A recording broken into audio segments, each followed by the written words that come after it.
जनता की ताकि उसे परेशानी तो ठीक है, वो समझते हैं आप, लेकिन यहाँ चंद्रबाबू नायडू की पॉलिटिक्स को भी तो यहाँ पर आप समझते होंगे ईशान त्यागी।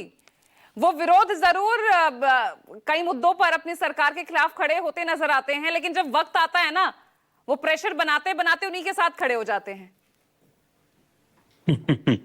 अभी पूजा जी देखिए, दोनों ही हमारे साथी जो यहाँ पे बीजेपी के बैठे हुए हैं और जेडीयू के बैठे हुए हैं, दोनों की बातों में एक विरोधाभास है। वो कहते हैं कि नागरिकता जो है वो नागरिकता के आधार पे इलेक्शन कमीशन नहीं कर सकता, नागरिकता नहीं बांट सकता। दूसरे वाले कह रहे हैं जेडीयू के साथी कि मुझसे तो एक भी डॉक्यूमेंट नहीं मांगा गया, मैंने तो आधार दे दिया अपना।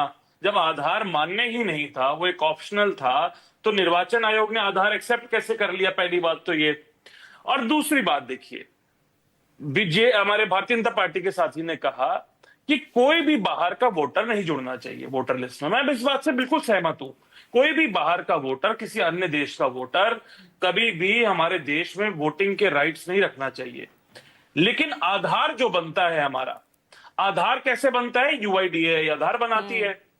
यूआईडीए आधार बनाती है। 20 साल से भारतीय जनता पार्टी की और जेडीयू की लगभग सरकार है बिहार में।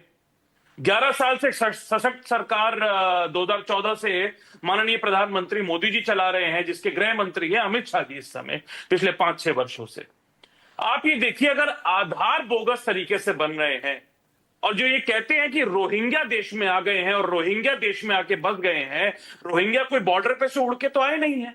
अगर रोहिंग्या, मैं तो कह रहा हूं, हमारे राज्यों में पहुंच गए, पोरस बॉर्डर्स हैं, तो आपने जो आधार बनाए हैं, या अगर रोहिंग्याओं के आधार बने हुए हैं, तो इसमें फेलियर सबसे बड़ा किसका है? सबसे बड़ा प्रश्न चिन्ह तो यही उठता है।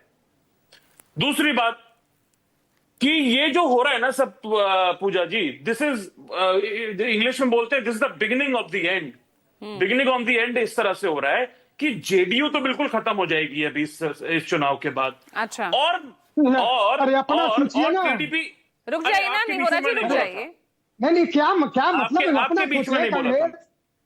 आप इनसे बुलवा लीजिए। अरे सवाल तो आप भी बहुत खड़े करते हैं ना, लेकिन आपको सब सुनते हैं ना शांति से। मैं अभी तक नहीं बोला था, आधा घंटे का समय बोलिए बोलिए शांत, प्लीज इंश्योर करो, प्लीज कैरी ऑन।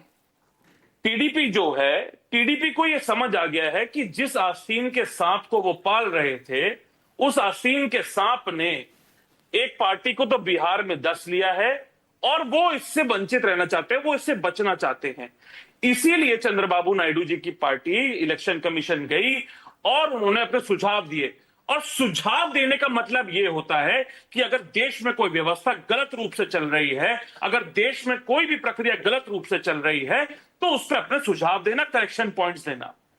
अभी इन्होंने खुद ही बोला कि टीडीपी ये चाहती है कि सही समय में हो जाना चाहिए। अरे जब टीडीपी ये चाहती है कि 4 से 5 वर्ष, अभी क्योंकि 2029 में चुनाव है, वहां पर 4 से 5 वर्ष तो आंध्र प्रदेश के लोगों को मिले, लेकिन बिहार की आम जनमानस को, बिहार की गरीब जनता को, बिहार की प्रवासी मजदूरों को केवल 1 महीने का समय मिले अपनी जनगणना में, अपना चुनाव आयोग को एक समय दे। लेकिन सवाल ये है ना, नहीं, सवाल ये है ना ईशान की यहाँ पर जब चुनाव की जो ये एसआईआर की प्रक्रिया है, 90% एन्यूमरेशन फॉर्म जमा हो चुके हैं, तो फिर दिक्कत क्या है? कैसे?